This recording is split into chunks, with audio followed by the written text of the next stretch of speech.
lessons learned. But I think if you are passionate enough and you spend enough time in the kitchen, testing different recipes and tasting different dishes, I think you can learn a lot. We don't call ourselves chefs, actually. I'd rather say I'm a cook, because we haven't professionally trained. And we don't know all the special foams and the very, very fancy sort of chefy things. But that's not our sort of cooking style. We are bold flavors and delicious, easy, homey, hearty food. I like that. Bold flavors, delicious, easy, homey, hearty foods. And you both sing quite well together, because, you know, you look at your sister, Rebecca, Kate, when you're talking, and she fills in the word that you've got. I have to ask, Rebecca, what's it like working with your sister? Honestly, could not ask for a better business partner. We just understand each other. We're always on the same wavelength. We definitely have our little fights every now and again. I don't think any siblings go without that.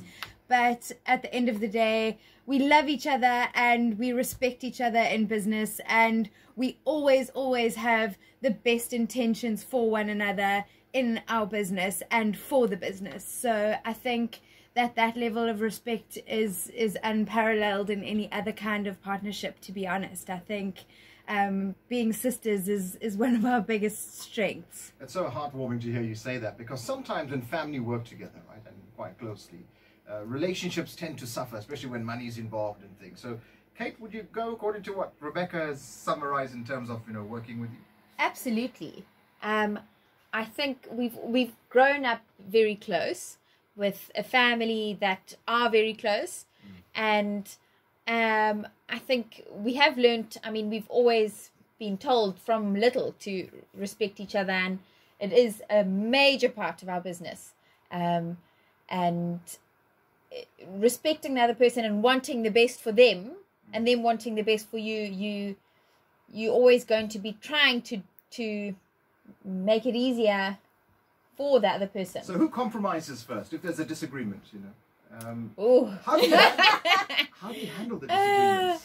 I think it depends on the subject matter. Okay, so what would be the last disagreement, Rebecca, that you may have had? And I'm talking, you know, work-related now. Is there something that, you know, divided the partnership for a while? No, it's never anything that intense. Yeah. It's always like flavors of things. So one will taste something and say, what do you think this needs? And one of us will say that, and we'll have a little bit of back and forth like that. But nothing that's been detrimental to our relationship. The big decisions, we on the same wavelength. Yeah, absolutely. Who do you go to for advice, Kate? When, let's say, you know, you need business advice.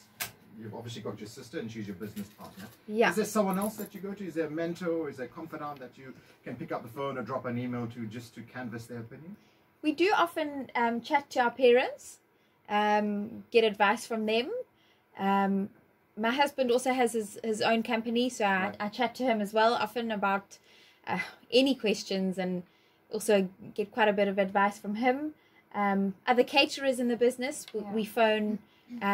There's a handful of people that we phone often and ask them how they would do that, or how they would quote for this or that, and we do have a handful of really supportive friends and family around us who are very open to giving us advice and the right advice, not advising us in the wrong way. So, you know, that's also good to know. And I'm assuming you're both then open with the advice. You receive the advice. Yes, of course. Yeah, we've been lucky enough to be in a community where there are loads of small business owners when it comes to the food industry, and little restaurants and catering businesses and stuff like that. And people have, as Katie said, been incredible at just sharing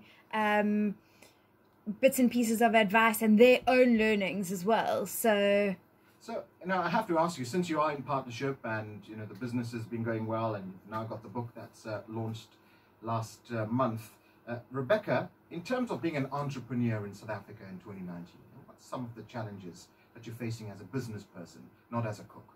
To be honest, managing cash flow has been a very difficult thing, especially changing the nature of our business from the cafe to a catering company, and now obviously the extension of the cookbook as well. So that has been a major learning for us. And yeah, just managing people, to be honest, and learning all about the people that you employ and what their biggest strengths are and how to get the absolute best out of them.